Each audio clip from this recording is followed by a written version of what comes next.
On today's episode of Phiniside The NFL, with Justin Jefferson's new deal coming through, does this mean Tyreek Hill could cause problems for the Miami Dolphins if he doesn't get a new deal done with them? We'll also talk about what that projected contract may look like. Also, an insider at The Athletic has said that she expects Tua's deal to be done this summer. Plus, we'll talk about Chris Sims' top 40 list and a whole lot more, including Minicamp. Do me the favor, smash the like button, subscribe if you are new. Let's get into this.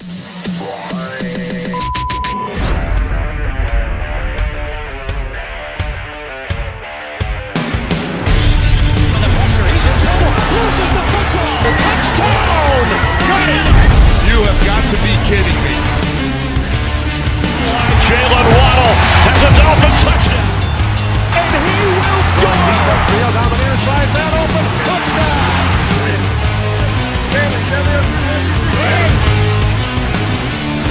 The run from Tua Tagovailoa. Touchdown! He's going deep. It's going to be a touchdown again.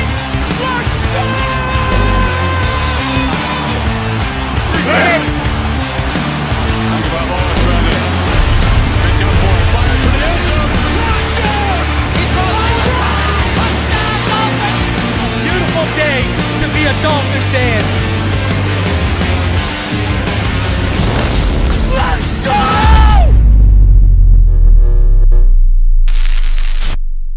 What is good, Fin Nation? What's good? It's your boy Reason. We are back here for another one on this Monday. I hope everyone is having a fantastic start to their week. I know Justin Jefferson is. I don't know about Tyreek Hill, but I know Justin Jefferson is. Before we get into everything, a few housekeeping notes. If you are a Patreon or channel member, if you're a channel member, go to the community tab. If you're a Patreon, go to the Patreon page. I posted an update late last night, and it talks about an extension I'm hearing coming down the pipeline for the Miami Dolphins. A defensive player and someone who you might not expect, because no, it's not Javon Holland. I also talk about Javon Holland in that Patreon update.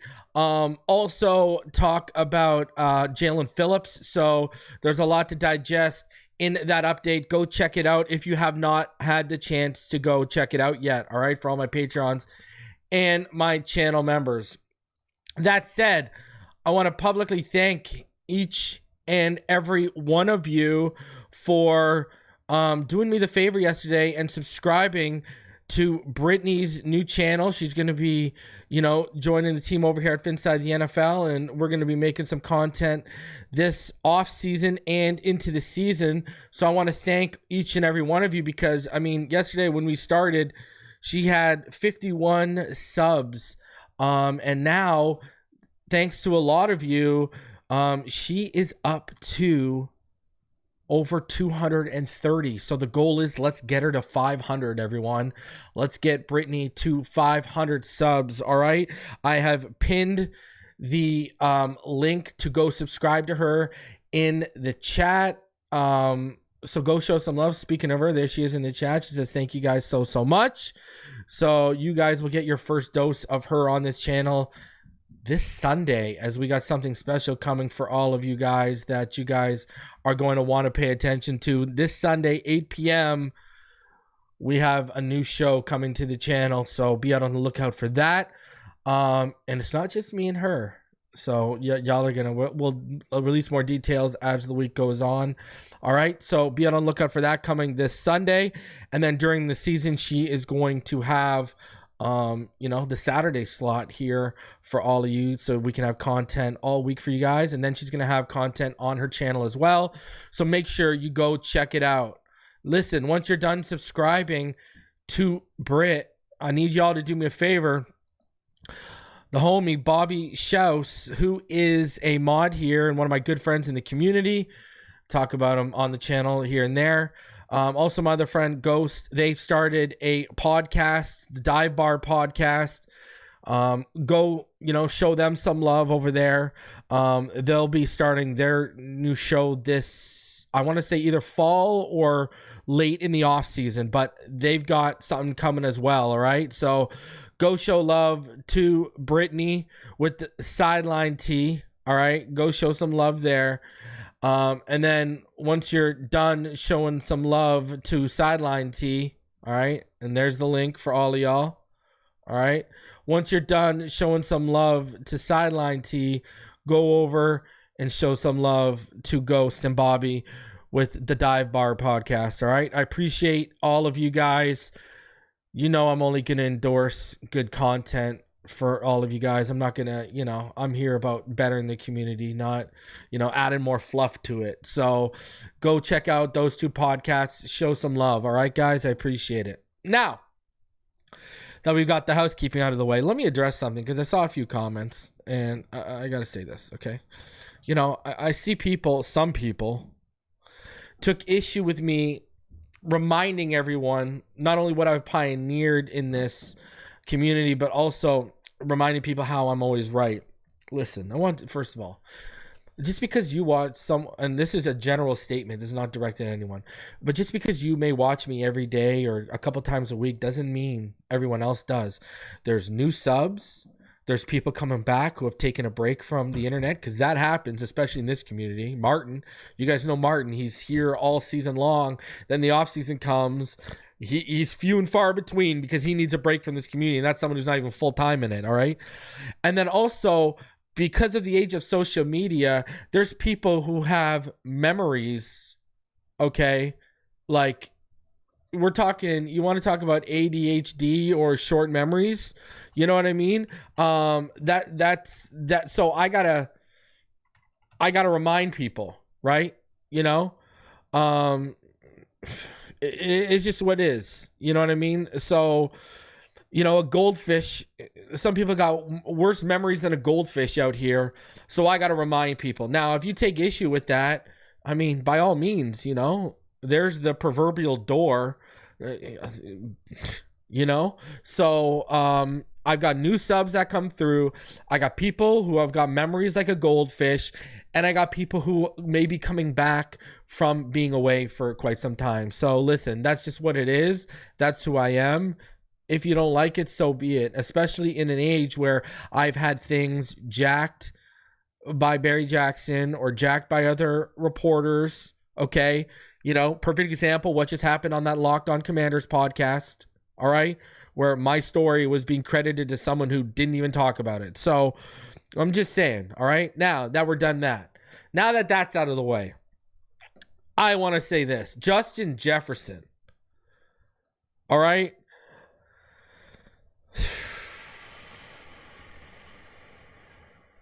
A 4-year, $140 million deal, $110 million of that guaranteed. Pretty Ricky was right again. What can you say? The factor is the age. Now, we've talked about this on the channel. There was rumblings that the Minnesota Vikings were looking to move up from Malik Neighbors and potentially trade Justin Jefferson if they could, right? So, then what I said is, hey, you just drafted JJ McCarthy. Now you keep him. You keep Addison. See, that's the thing. If JJ McCarthy starts balling out of the gate, are we going to sit here and we're going to hold it against him like we do, like some of these people do with Tua about the weapons? Justin Jefferson and Jordan Addison, not a bad tandem to start off. It's funny. Everyone knows I'm a Joe Burrow fan.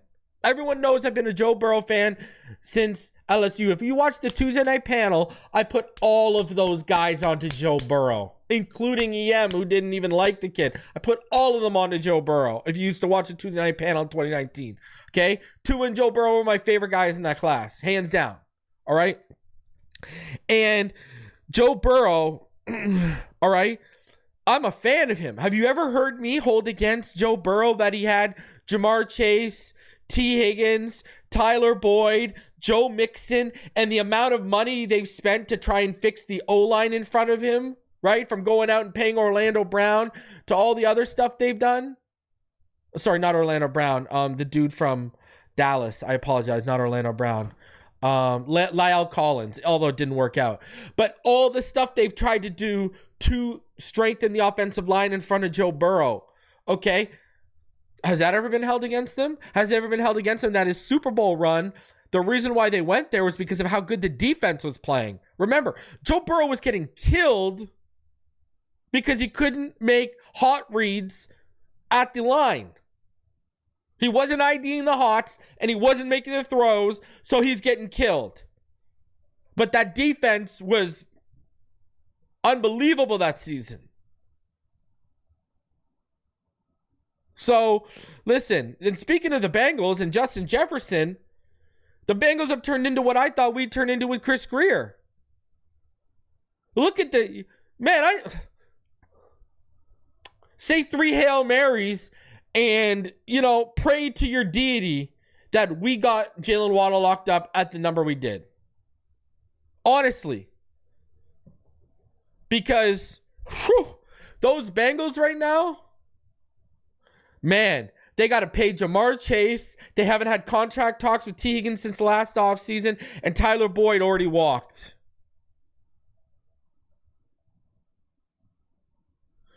I'm going to be honest here, man. Even Aaron Rodgers in the latter half when he was winning MVPs there in his late 30s, the guy had Devontae Adams.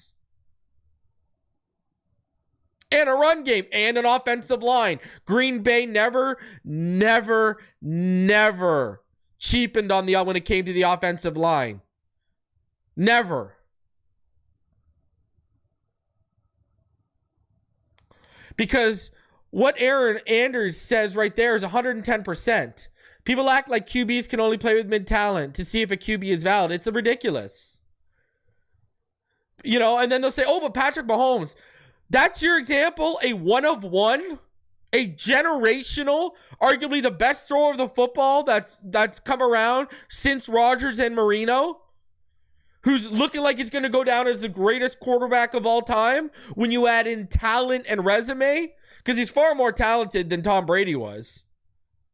Now, Tom Brady, intangible-wise, like Tua, was out of this world, and that's what, Tom Brady was the most elite we've ever seen intangible-wise. While when you put the full package from intangibles to athletic ability to arm ability, right? From strength to making off-platform throws, that's Patrick Mahomes probably.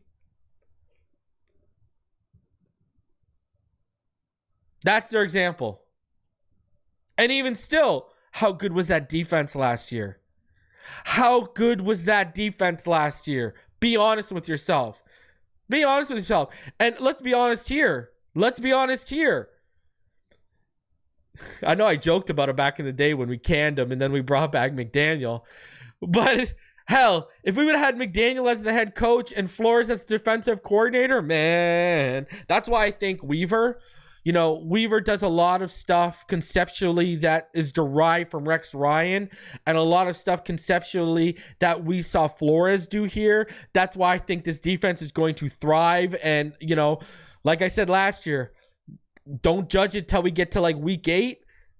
And we saw week 5, week 6, what the Fangio defense started showing, its ceiling could be. Now, it didn't consistently stay at that ceiling, but if you look from week 8 on, we ranked top 10 in a lot of major statistical defensive categories.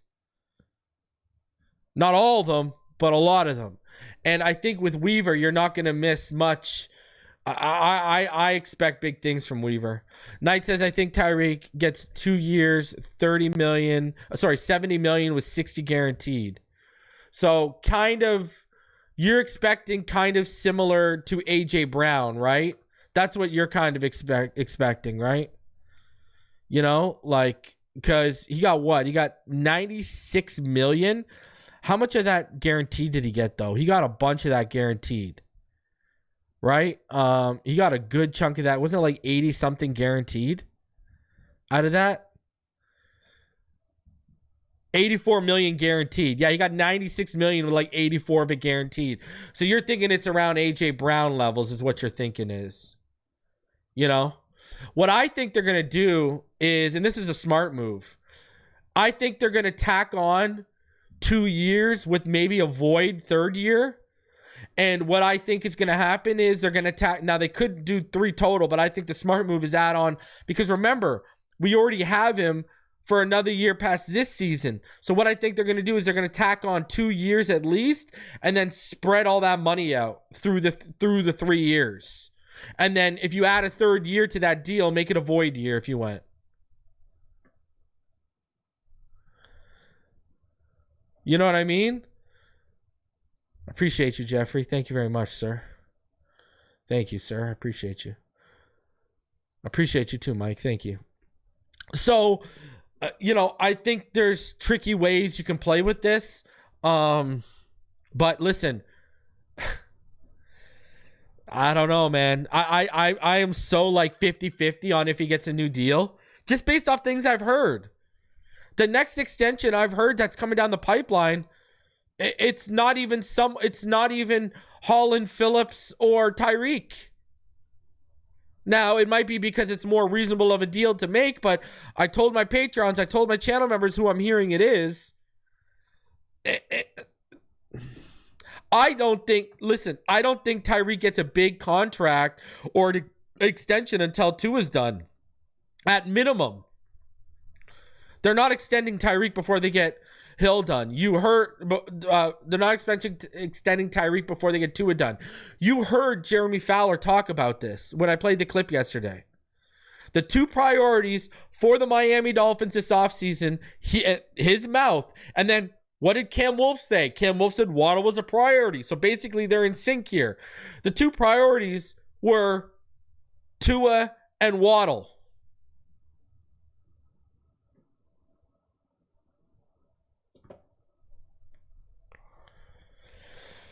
I don't know, man. And I'll tell you one thing. If we win a Super Bowl, he not getting extended. If we win a Super Bowl, they will not extend Tyreek Hill. You know why? Because they're going to turn around and say, okay, we got what we wanted out of it. And that's a cold world, but that's exactly what's going to happen. Now, if we get to the divisional round or the AFC Championship, on the flip side, that works in his favor of getting an extension because they're going to say, oh, we're on the cusp. We're on the cusp. We're on the cusp. Yes, you can say he is a key player. That's what's going to happen.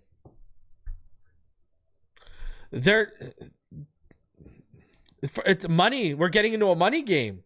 Think about this. If Tua signs for $55 million and Waddle's making $28.25 million, and Tyreek wants $30+ million, okay? We're into like the $113 to $115 million range on 3 players against a cap that, let's say, goes up next year to $285. Plus, you're already $15.5 million over the cap right now projected for next year with only 50 players under contract. We're starting to get into a numbers game here. Now, if they extend him and give him an extra 2 years on that deal, we can create cap space for next year. Right? Because then they're going to move around his cap hit next year. Because his cap hit next year is astronomical. Absolutely astronomical. It's not fun to look at. Right? In 2025, I mean, you're talking about a cap hit of $34.243 million, and then a cap hit that goes up to $56.308 million come 2026. So if they add on 2 more years, 27 and 28, they can spread all that money out and turn some of that into real money. Like, there's no way he's seen that cap hit in 2026 at $56 million. It's just not happening. Next year at $34.243 million is even, I don't know if I see that.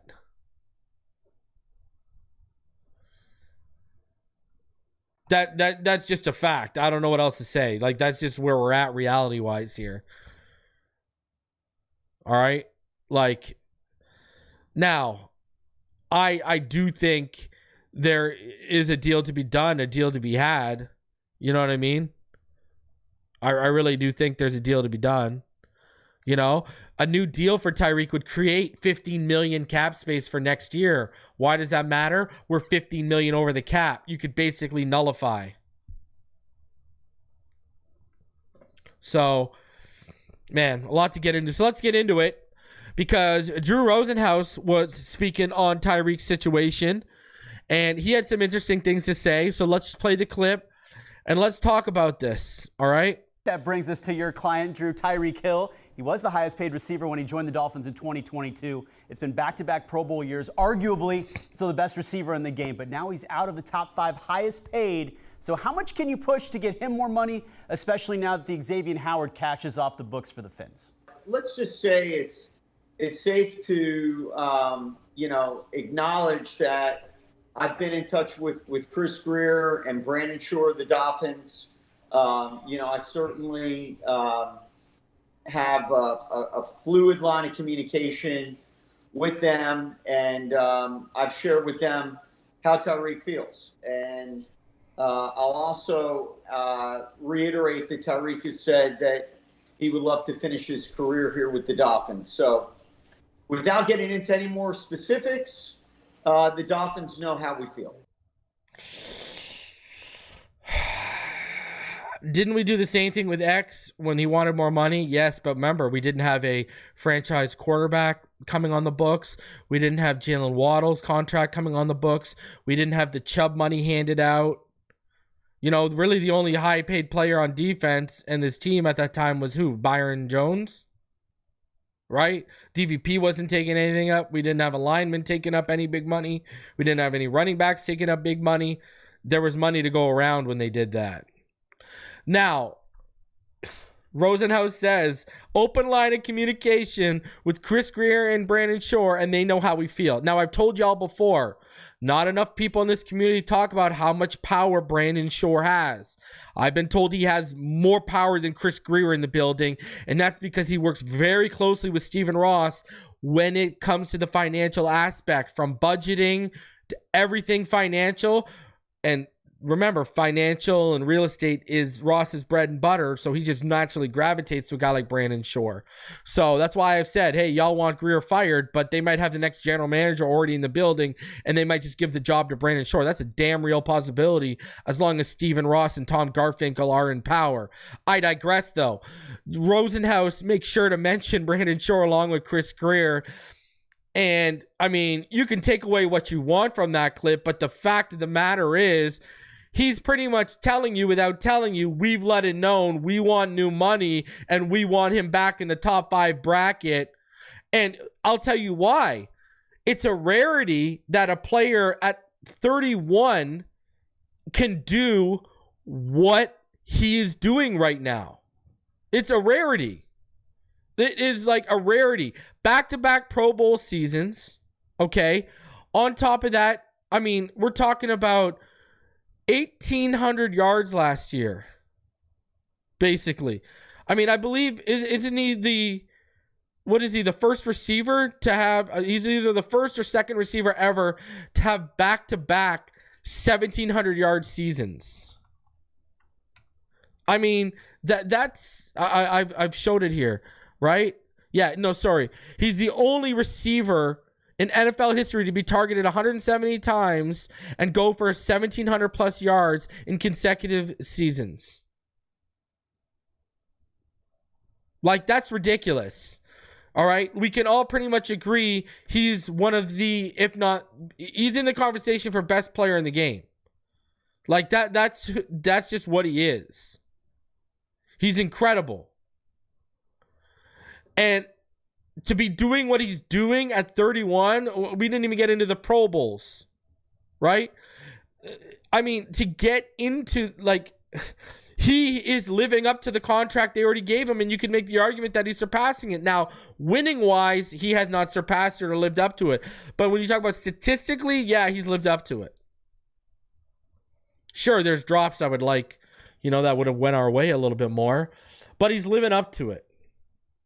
And at 31, to still have the juice he has left in the tank, play-wise and also speed-wise, is, we're getting into uncharted territory here.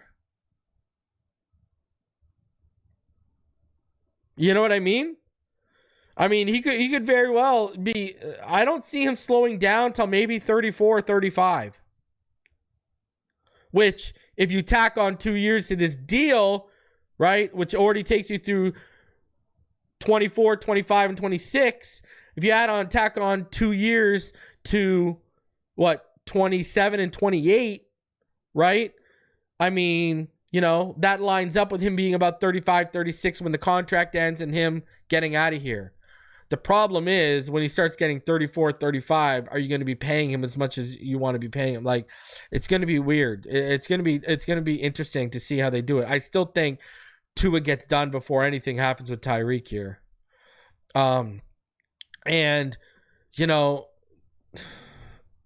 It's interesting here. So now this is what Adam Schefter, who was on Pat McAfee, this is what he said regarding it today.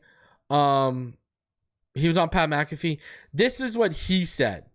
But every deal that happens in the wide receiver market obviously bumps Tyreek Hill down, and he's the guy that was on pace to potentially have 2,000 yards receiving last year. What does this mean for Tyreek Hill, Drew Rosenhaus, the Miami Dolphins going forward? Well, I think that the Dolphins are going to figure out a way to adjust Tyreek Hill's deal. Now, I don't know if they're going to tear up the deal and give him a whole new deal, but I think that deal will get adjusted and that Tyreek Hill will wind up getting additional benefits, concessions, salaries, money from the Dolphins to bring him further in line to the receiver that he is. I think that the Dolphins know that that's coming. They obviously took care of Jalen Waddle, knowing that they'll also have to take care of Tyreek Hill. You remember the Philadelphia Eagles in the span of a week getting done both Devontae Smith and A.J. Brown, knowing that Justin Jefferson was coming on this deal, and basically that deal gets done. And I think that the Eagles got 2 receiver deals done, and now the Dolphins know that they're in a position that they'll be able to get 2 receiver deals done with Tyreek Hill next. And I'm telling you, this continues to not bode well for Javon Holland. Brother, you are not getting top tier money. If what Schefter is saying ends up panning out and they do give him a new deal, and I don't want to say new deal, but they give him new money, and what they're just going to do is, by saying adjust the contract, all they'll do is tack on years and spread money out and then turn fake money into real money. That's exactly what they'll do. So, I think that's I think that's the play to make them happy, is they're going to tack on 2 years, spread out the money, turn fake money into real money. That's if they want to continue to keep him. It's telling to me a little bit that they made sure they got Waddle done. Right? Again, I go back to Jeremy Fowler saying Waddle and Tua were the priority. Cam Wolfe has said Waddle was a priority. I have not heard the word priority from anyone on the beat or anyone in the building or anyone I'm connected to, or you haven't heard it come out of my mouth. You have not heard priority attached to Tyreek Hill's name. You haven't. That's just a fact. And, listen, I do think this is an easy solution. Like Schefter said, all you do is tack on some years, adjust the deal. That's not hard. I agree with them. They're not going to tear up the old deal and just give them a new deal. That ain't happening. All right. What they're going to do is they're going to spread money out and turn it into real money. And it's because Tyreek knows you've got the out starting next year. 2025 is where the out hits on him, right? That's where it starts, is the out next year. So, I mean, we'll see how it works out. We will see how it works out with him. But, I mean, we're not done talking about Tyreek Hill at all. Because there is an elephant in the room if this does take a little bit of time. All right. So we're going to talk about that. Don't worry. The problem is 2025 and 2026, he's got these cap hits, of $34.243 million and $56.308 million, but there's no guaranteed money on those. His guaranteed money is basically done. So that's what's going to happen. They're going to put some more guarantee. That's what this all comes down to, is guaranteed money. So let's get into this article from, because this is where I wanted to go with this. So let's talk about this article from Adam Beasley. He says, after Justin Jefferson deal, things could soon get messy between Miami Dolphins and Tyreek Hill. Among the first to congratulate Justin Jefferson on his record-shattering contract extension, Miami Dolphins receiver Tyreek Hill, who just 2 years ago was the one rewriting the wide receiver salary record book. Jay Jettas, that's well-deserved, Hill wrote on X shortly after, and I'm talking like within like 10 minutes of Jefferson's deal. Like this, Tyreek came out and was congratulating, so you know he's watching. What he didn't say, but what everyone believes to be true, is that Hill wants to get his again, and the more the supercharged wide receiver market races past his old deal, the higher his sense of urgency becomes to make that happen. Let's just say it's safe to acknowledge that I've been in touch with Chris Greer and Brandon Shore of the Dolphins. So right here, Adam Beasley goes over what we just went over, that clip. And then, he talks about the Dolphins know how we feel, which we saw, but is that feeling mutual? There's reason to believe that Hill has gotten all the money he's going to get out of the Dolphins. Hill is in year 2 of the 4-year, $120 million contract extension he signed in March 2022 after the Dolphins acquired him from the Kansas City Chiefs via trade. The Chiefs allowed Hill to explore a trade that winter because he wanted a raise, and they weren't willing to meet his asking price. Could history repeat itself 3 years later? Certainly Hill is very much part of the Dolphins' plans in 2024, but it's not all that hard to envision a scenario in which he's playing his final season in Miami. While Hill technically has 3 years left on his deal, there's little chance the Dolphins pay him what that contract dictates in this final season, a staggering $45 million in base salary with a 56.3 cap figure. Not happening. So in reality, Hill has 2 years left on his current deal. He will earn 19.8 in cash in 2024, currently the 14th most of all NFL wide receivers, and is scheduled to earn 22.9 million more in 2025. Hill certainly has an argument that he's underpaid. No player has more receiving yards since 2022, and he's second in catches to just CeeDee Lamb over that time. But the Dolphins have real reasons to hold the line on Hill's compensation. After last week's Jalen Wall extension, the Dolphins are projected to be about $3.6 million over the salary cap in 2025 and currently have $229.7 million in 2026. It's actually more about $15 million that we're projected to be over. And those figures don't reflect any new money they're going to pay Tua Tagovailoa, who's in the final year of his rookie contract. Put another way, the Dolphins can extend Tua Tagovailoa, they can extend Hill, but they cannot do both without significant cuts elsewhere. And given the positions they play in Hill's age, he's 30, which is a dicey age for speedy receivers, the Dolphins' pick will almost certainly be to keep Tua and let Hill walk. That breakup could come as soon as next winter when, if Hill is insistent on getting more money, Miami could try to trade him to a team that will pay him what he wants. So it'll be an interesting week in Miami Gardens. The Dolphins are holding their 3-week mandatory minicamp practices. Their 3 mandatory minicamp practices this week. And if Hill skips those like he has the 2 OTAs practices open to reporters this spring, it'll be a flashing yellow warning sign. See, everyone was trying to make the big deal about Tua skipping OTAs and stuff like that, but I'm telling you, he'll be at minicamp.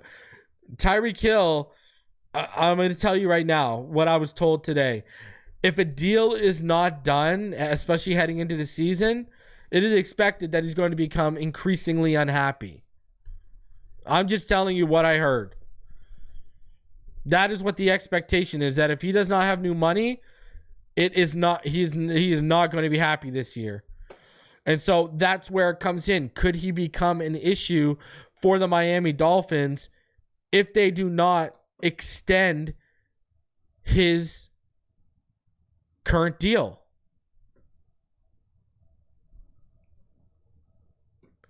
And that's pretty much where they're at. MDC that's where his camp's at. They see this as his last opportunity to really cash in. That's what they see. This is seen as the last opportunity to really get your bag. Now, I think the Miami Dolphins are eventually going to get something done here with him. I do think they're gonna figure this out, but Tua is the priority. Getting this Tua deal done is the priority.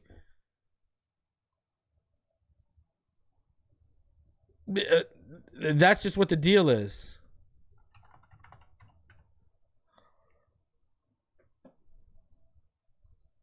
So, Hold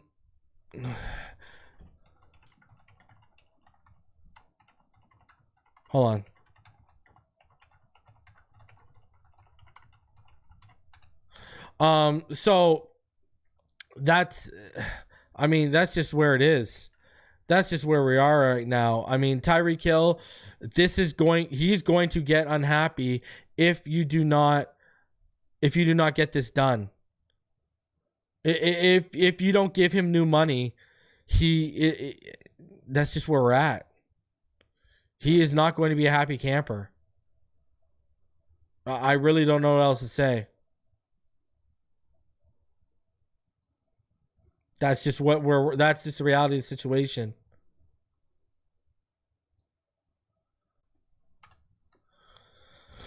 I got a question for all of you. If you're on mobile or if you are in the chat, is anyone having an issue? If you click the $sign next to the smiley face, does the option to gift memberships come up? Because I have someone texting me right now. Brittany's texting me right now saying that she's not getting the option in the chat. So I just want to know from all you guys. Let me know if it's working, if you see it in the chat. All right. Knight says yes it does. I'm on mobile, etc., etc. Okay. All right. I'm just making sure.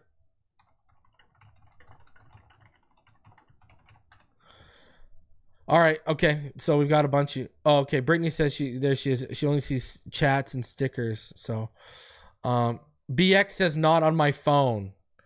MDC says yes, I'm on laptop. Yes, it does for me.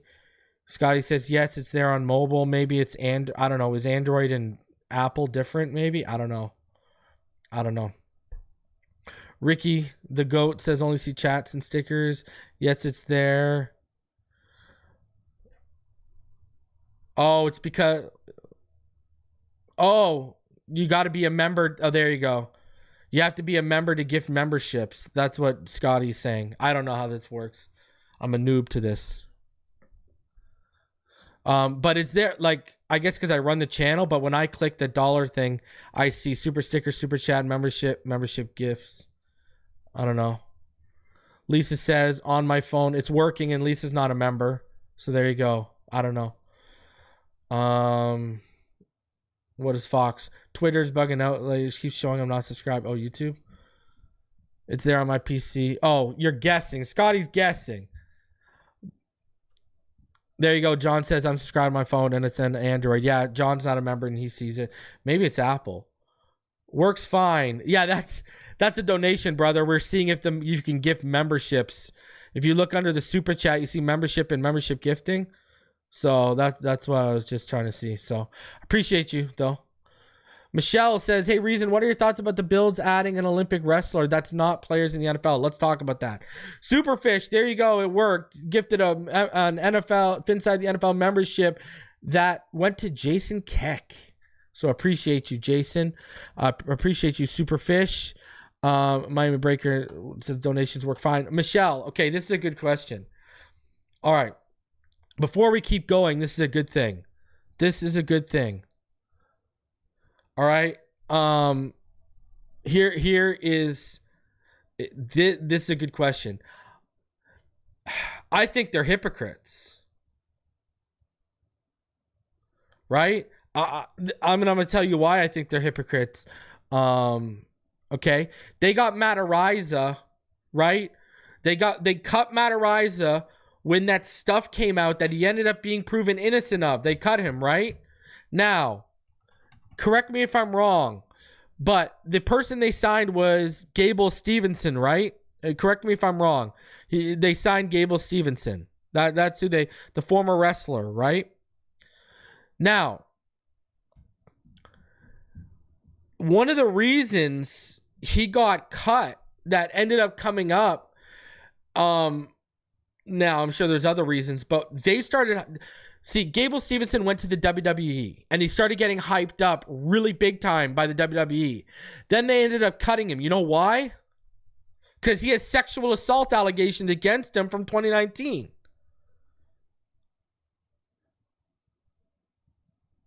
So they ended up they were suspended from the team. They ended up not facing criminal charges due to lack of evidence. But the county attorney pointed to a lack of a law in Minnesota that would broaden discretion of in charging sexual assaults against intoxicated victims. It was this whole messy thing that came back to light when he was at WWE, and WWE basically cut ties with him. So I think the Bills are hypocrites. If you want my honest opinion, I think it's super hypocritical of what they've done.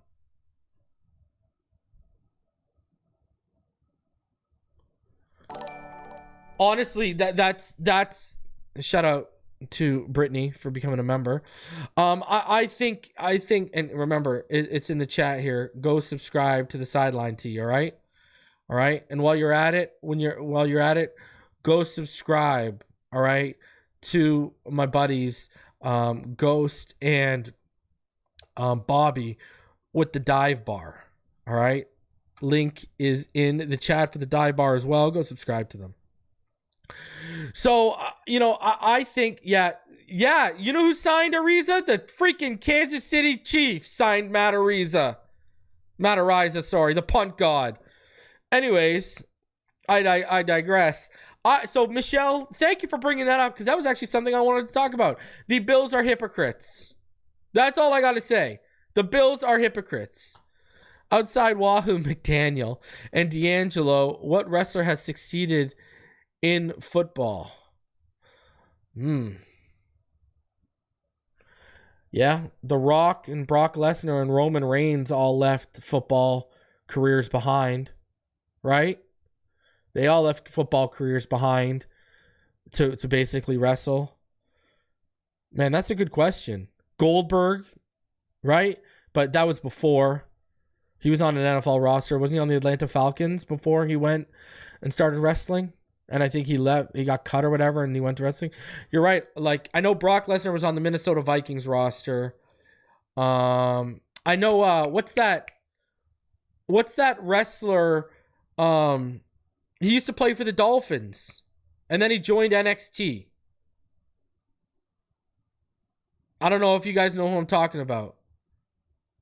There was a guy who he played. He's what was his name? Now you're gonna, wrestler who played for the Dolphins. I know Darren Drozoff played, right? Darren Drozoff, puke, right? AJ Francis, that's who it is. AJ Francis, right? Is he still with WWE? I don't know, but he ended up going to the WWE. Right? Darren Drozoff, who ended up, I think he passed away a couple years ago, because remember, he got paralyzed. D'Lo Brown, right? Broke his neck or whatever.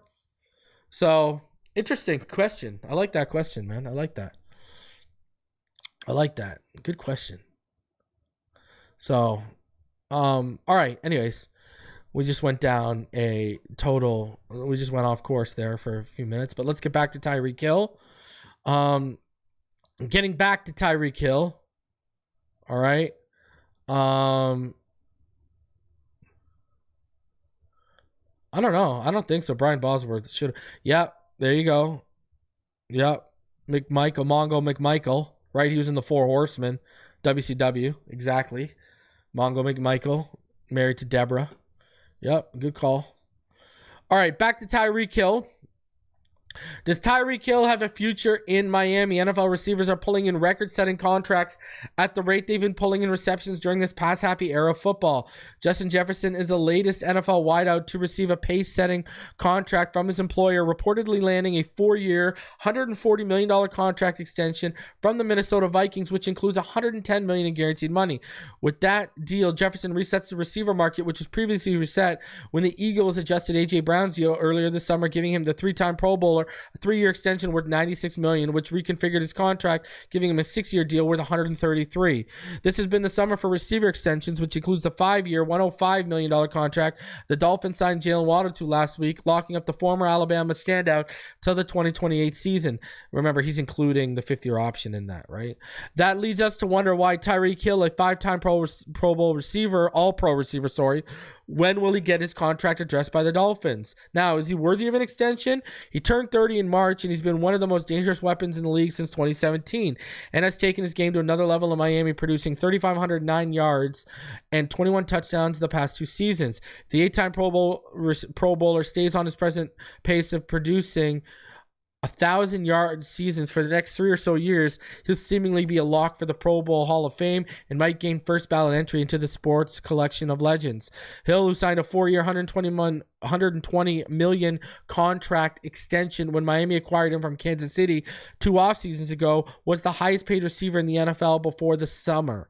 But the guaranteed money proportion of his contract concludes this season, and for players of his caliber, that means it's time to get a new deal. Players like Jefferson, Brown, and Calvin Ridley, who signed a 4-year, $92 million deal with Tennessee, have raised the bar on how much Hill could demand if he produces like he has the past 2 seasons. While his current contract with Miami averages $30 million a season, Hill is really pulled in $24 million a season, because he'll likely never see his $45 million payday that's slotted for 2026. That balloon payment is only in the deal to artificially inflate his average salary, but the Dolphins have no intentions of paying Hill that, and he and his agent Drew Rosenhaus know it. That means the window to get a deal done is this offseason. Now, however, when Miami needed to clear $37 million in cap space before the start of the new league year on March 13th, the Dolphins did everything but adjust Hill's new contract, and that was clearly intentional. There can only be 2 theories why the franchise decision makers took that route. Either Miami wanted to wait it out with Hill, who had a couple of off-field incidences that created unfavorable headlines the past 2 offseasons, and hesitated on extending his deal because of his conduct or advanced age, or the team approached Rosenhaus about extension or contract adjustment, and a deal couldn't be consummated. It's possible that Rosenhaus, who landed a pace-setting contract for Texas's Nico Collins last month, was waiting for Jefferson and possibly T. Higgins and Jamar Chase to reset the market. Either way, the Dolphins will find themselves in an uncomfortable spot with Hill in the coming months as the peers he continues to outperform get raises, and he's slated to make $19.8 million in 2024, $22.9 million in 2025.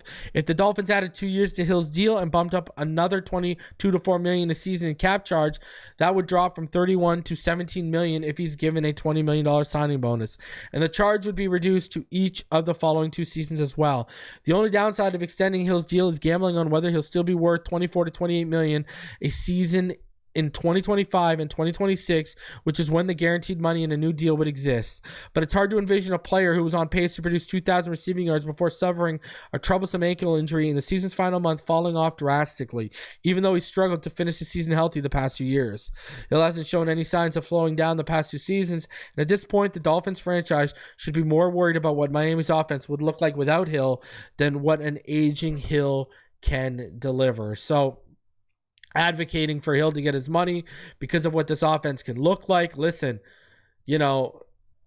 this could be a very real possibility. If they do not give him new money and we head into next year's draft, they could be targeting a receiver, because you know who I heard they were high on this draft, and I did hear they sniffed around, was Rome Odunze. Now, it was clearly too expensive to move that far up, but from what I know, they were very high on Rome Odunze. Will you be going to any Dolphins home games? Yes, sir. I am currently eyeing the Raiders game. That's the one I'm eyeing. So, now, what could his deal look like? Now, Bleacher Report, they posted what they projected, and then the CTE kicked in for CTE ESPN with Antonio Brown, and he basically a couple hours later just jacked this projection and put it out as his own. But what Bleacher Report is saying here is Jalen Waddle's extension with the Miami Dolphins had the unintended consequence of making Tyreek Hill appear underpaid. While Hill just turned 30 in March, he remains one of the most dangerous offensive players at any position. He led the NFL with 1,799 receiving yards last season and has reportedly been trying to get a raise ever since. Per a source With knowledge of the situation, the effort to address Hill's contract began after the 2023 season ended, Mike Florio wrote. Technically, Hill's $30 million annual value is still higher than Waddle's $28.3 million. However, as Florio recently pointed out, Miami is highly unlikely to pay out the final year of Hill's contract. He'll have a $56.3 million cap hit in 2026, whereas the Dolphins would be left with a dead cap hit of only $11.3 million if they parted ways with him. For practical purposes, Hill is under contract for 2 more years at cap hits of $31.3 million and $34.2 million. Now that Jefferson's deal eclipsed those numbers, Hill will likely want an immediate adjustment. The big unknown here is the length of a Hill extension. The potent pass catcher is still going strong, but he also said last year that he planned to retire after the 2025 season. A short-term extension with a massive restructure might be Hill's end goal here. If he does receive a new contract this offseason, expected to outright replace the final 3 years of his current deal. I don't agree with that. It's going to be tacked on. I don't think, like Schefter says, they aren't going to rip it out. They aren't going to rip it up. That's just not happening. All right? That's just literally not going to happen. All right?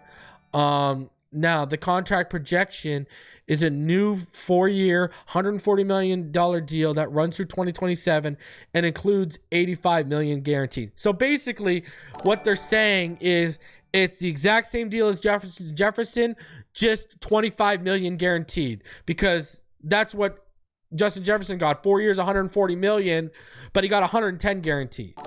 No, I see them tacking on 2 years and adjusting. That's what I see. I hear my announcements going on. Let's see what's going on here. Shout out. Oh, wow. Shout out to Brittany and the Sideline T podcast. They gifted 20 Phiniside The NFL memberships. Sam Skeet, Dana Boyce, BX, Joint to Joint, Justin, Juan Tulsa, Samasoni,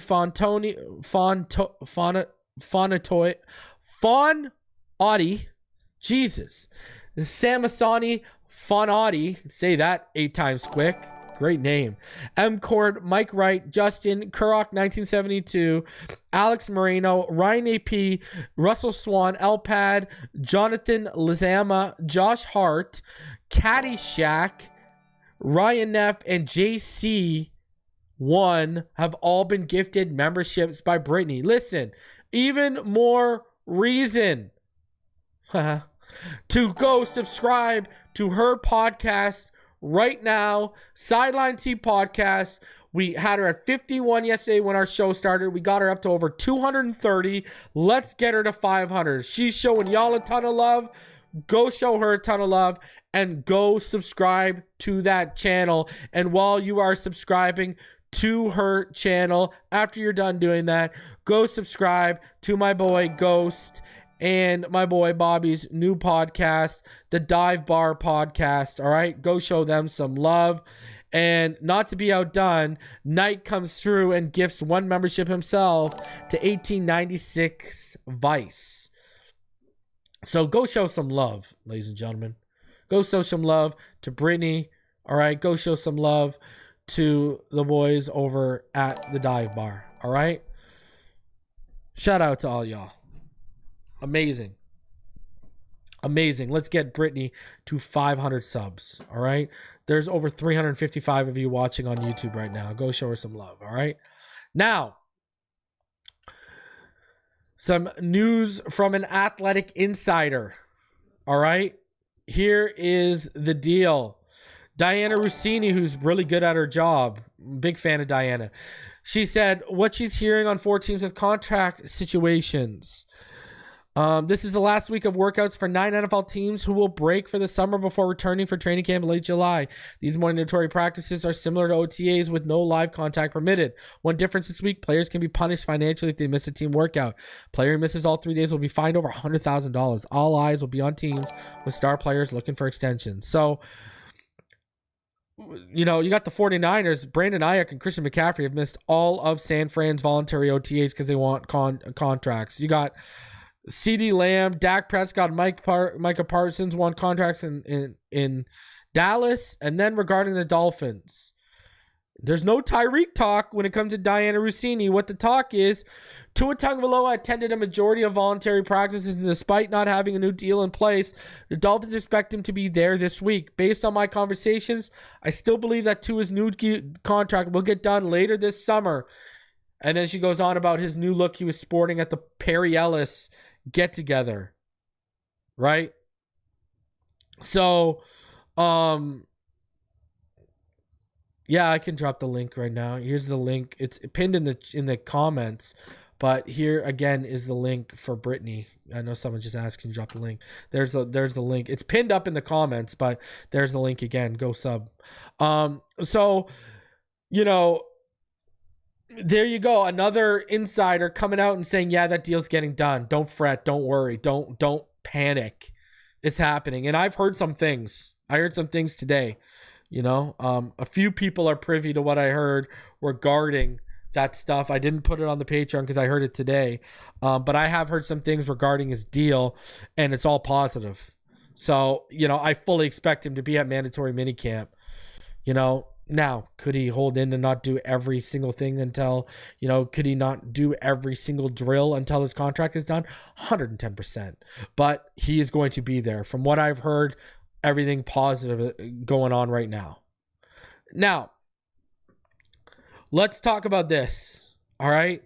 Chris Sims has started dropping bit by bit his top 40 quarterback list that he does every year. And we talk about it every year. We give him those clicks.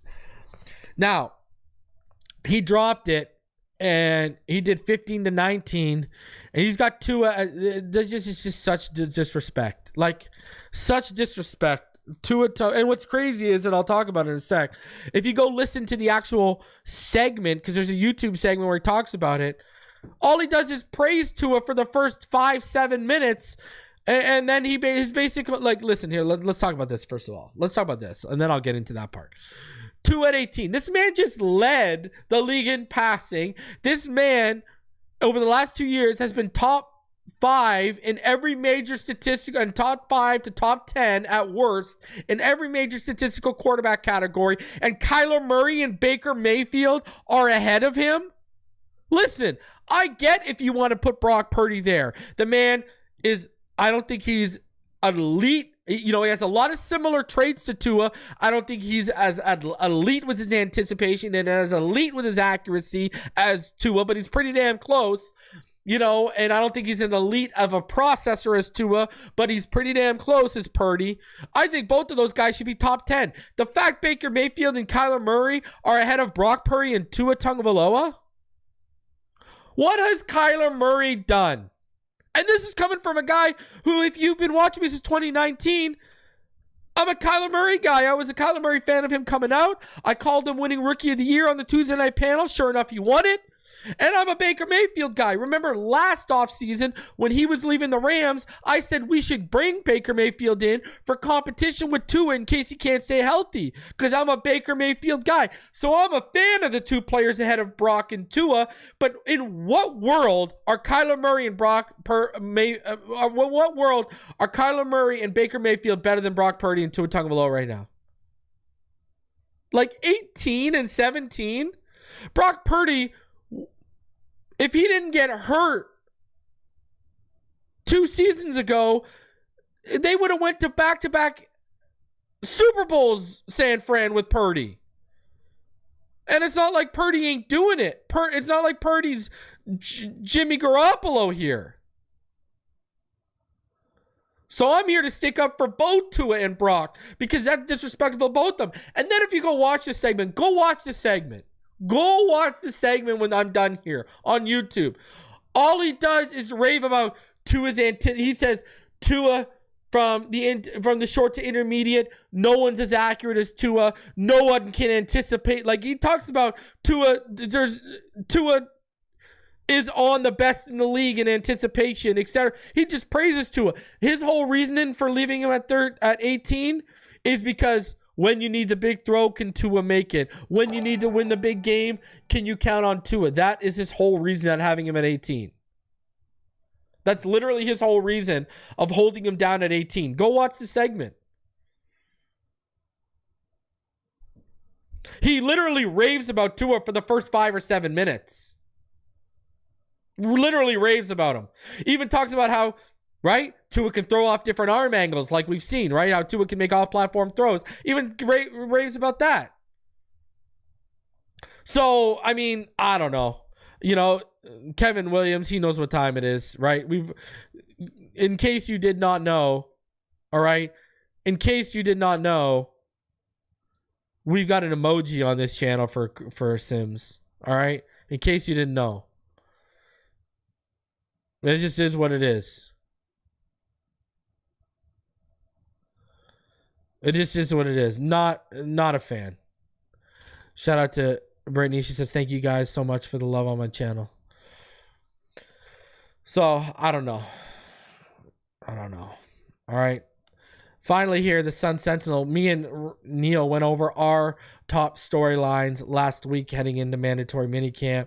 The Sun Sentinel, what to watch for at the Dolphins 3-day mandatory minicamp. The Miami Dolphins completed their 2 weeks of voluntary OTAs, and they now have a 3-day mandatory minicamp on tap from Tuesday through Thursday. The sessions wrap up off-season workouts for the team before training camp begins in late July. The Dolphins went through 6 OTA practices the past 2 weeks. 2 of those days, the drills were open to the media. While many of Miami's top players weren't present for those voluntary workouts, minicamp should offer a greater glimpse at the 2024 Dolphins as a whole. Here are some storylines to look out for. An $84 million smile from Waddle. The Dolphins just worked out a 3-year extension for Jalen Waddle to keep him with the team through 2028. Waddle, though, has not been present in OTA sessions open to the media the past 2 weeks, so this will be the first look at Waddle after adding north of $84 million with $76 million guaranteed to his deal. Waddle, once the extension kicks in after 2025, will be paid as one of the top 5 wide receivers in the NFL before any other high-end receivers also earn new deals like the Minnesota Vikings' Justin Jefferson did just this Monday. This is a key offseason for him after 3 consecutive 1,000-yard receiving seasons to kick off his professional career, but the Dolphins would like to make him the ascension to be a Pro Bowl caliber receiver, which he has been. What are you talking about? What are we talking about there?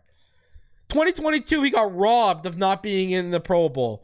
Of course, the past 2 seasons, he has been the number 2 option behind Tyreek Hill, but the franchise with this deal showed a belief that he's ready to produce like a number 1 whenever life after Hill comes. Tua talk. Dolphins quarterback Tua Tagovailoa is expected to address the media for just the second time this offseason.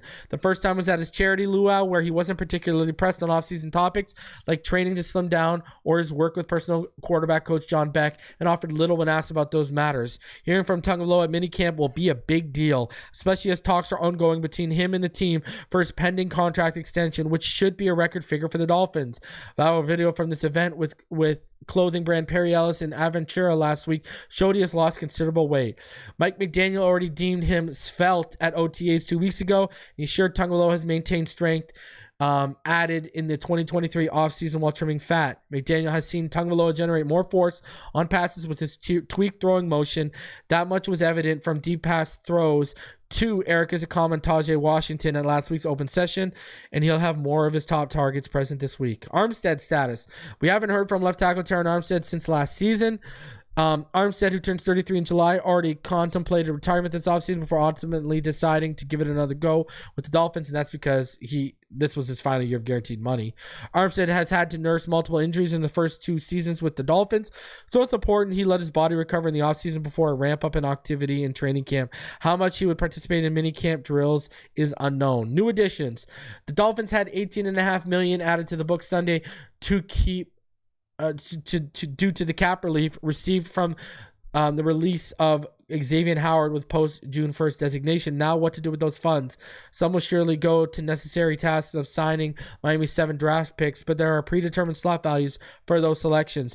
Could the team look to bring in veteran help at either defensive tackle, safety, or the interior of the offensive line somewhere else? This week should be a good opportunity to bring in such a veteran for a visit to check out a minicamp practice before training camp. The new wide receiver trio will be together. At the last major free agent signing the Dolphins made still hasn't been working with the team. OBJ would stand to make his practice debut with the Dolphins at minicamp. It would offer the first look at having Hill, Waddle, and Beckham on the field together for both McDaniel and Tua Tagovailoa. Hill's agent, Drew Rosenhaus, told WSVN on Sunday night that he wants more money from the team. The 2 sides have been in communication. Anyone missing? OTAs and prior off-season workouts are voluntary, but now that minicamp is mandatory, it's going to be interesting to see that. Tua Tagovailoa has been in and out of Dolphins facility this offseason, as have running backs Raheem Mostert and Devon Achane, along with defensive tackle Zach Sealer. That receiver trio of Hill, Waddle, and Beckham hasn't been together. Tynan Jonnu Smith wasn't seen with the team during OTAs. Armstead, Jalen Ramsey, and Kendall Fuller are other standouts that haven't practiced with the team yet. There are fines associated with missing minicamp drills, so it would be a hit at a player's pocket if he's not present due to an unexcused absence. With Waddle's deals done, there are expectations of any player missing minicamp due to a contract holdout, as Tagovailoa and safety Javon Holland have been seen at OTAs. Could Hill be a surprise holdout, though, if he wants more money? And rehab progress. Outside linebackers Jalen Phillips and Bradley Chubb have been working out on the sideline during OTAs as they rehab their season-ending injuries. Phillips tore his Achilles in late November and Chubb an ACL on December 31st. If one is upgraded to participating in some kind of on-field work at minicamp, that would be incredibly encouraging progress at this point, but the expectation shouldn't be such this week. The two are candidates to start training camp in late July on the physically unable to perform list, but the next 2 months will be key in determining their statuses. So, there is a lot, there's a lot of storylines. There's storylines that I didn't even cover, right? Like, I had some honorable mentions from that show that I didn't even talk about. Like, can Cam Smith, right, heading into mandatory minicamp, can Cam Smith start the process of locking up that primary boundary backup spot? We've heard him talk about how he hit the ground running after the loss to Kansas City in the playoffs. Can Cam Smith now start making some noise at minicamp and then carry that off into training camp? Now, David didn't talk about it, but I talked about it when we had Neil up here. Channing Tindall, right? Is this the offseason where Channing Tindall breaks out? Are we going to continue hearing good things at minicamp about Tindall like we're hearing at OTAs? And then can he carry that over when the pads come on? Same thing with his comment, Jody Fortson. Jody Fortson is making me put my foot in my mouth. I didn't expect much, but there is a real possibility he might displace Julian Hill if he can be a decent blocker and continue making plays in passing situations during drills. That's a real possibility. He offers you a lot more athletically and after the catch than Julian Hill probably will ever offer you, right? Now, some other ones I didn't talk about in that show. Are the Dolphins more set at edge than people assume? Now, I know we talked about Phillips and Chubb, but remember, Shaq Barrett, Chop Robinson, Mo Kamara. I keep telling all y'all, Grayson Murphy is going to make a push to make this team. Are they more set at edge than we give them credit for right now? Right? Grayson Murphy has been making plays. Another question. Who will start to emerge as Sealer's partner in crime? Will it start in minicamp or will it start in training camp? Is that player on the roster right now? Is he not on the roster? Right? That is a real possibility. And something to really talk about. And another thing I've heard about. Listen, I've heard very quietly, Malik Washington had a fantastic OTAs. I've heard Malik Washington has been quietly very, very impressive. Very impressive. Can Malik Washington, and I mean, I talked about that, right? I've talked about Malik, how I think he's going to turn heads even with OBJ coming here. And I've heard he looked very sharp, very explosive, and very impressive in OTAs. Can he continue that on into minicamp? And then can he continue that when the pads come on? So there's a lot of things to look for here just heading into minicamp. I mean, it's going to be an exciting next 3 days, baby. Man, so we're going to be covering minicamp the next 3 days. There will be no finish line this week. Richmond has some prior engagements, so there'll be no finish line. I'll be live myself. Last day of minicamp, I'll be live with Neil for Fin Too Deep on Thursday. And then remember, Sunday, 8 p.m., me and Brittany, we got a new show coming this off season, and we got 2 more co-hosts with us. So you're going to be want to look out for that. That'll be coming the first episode this Sunday, 8 p.m. Be on the lookout. We'll be announcing more stuff this week as it goes on. All right. Do me the favor. I need you to do me the favor, people. All right. Go subscribe to my homie Bobby Schaus and Ghost of Adam Gase. Go subscribe to their podcast. All right. The Dive Bar. All right, go show them some love. Go show, go make sure you show them some love and subscribe to them. All right. Also, either before you do that or after you do that, I want you to do both these things. Go subscribe to the Sideline T podcast. It's pinned in the chat right now. Brittany just gifted y'all 20 memberships. All right. So go show her some love. Go return the love back to her. All right. She's at we've got her up to 260 subs. She's gained about 30 new subs during this stream. Let's get her to 500. All right. Let's get her to 500. And she's going to be making her debut this Sunday. So be on the lookout for that. 8 p.m. this Sunday. All right, guys. I appreciate all of you for coming through. Smash the like button. Subscribe if you're new. You already know what time it is. Fins up all day, every day, even beyond the grave in which we'll lay. And I love and appreciate each and every one of you. I hope y'all continue to have a fantastic evening. And I will see y'all on the next one. Take it easy, guys and gals.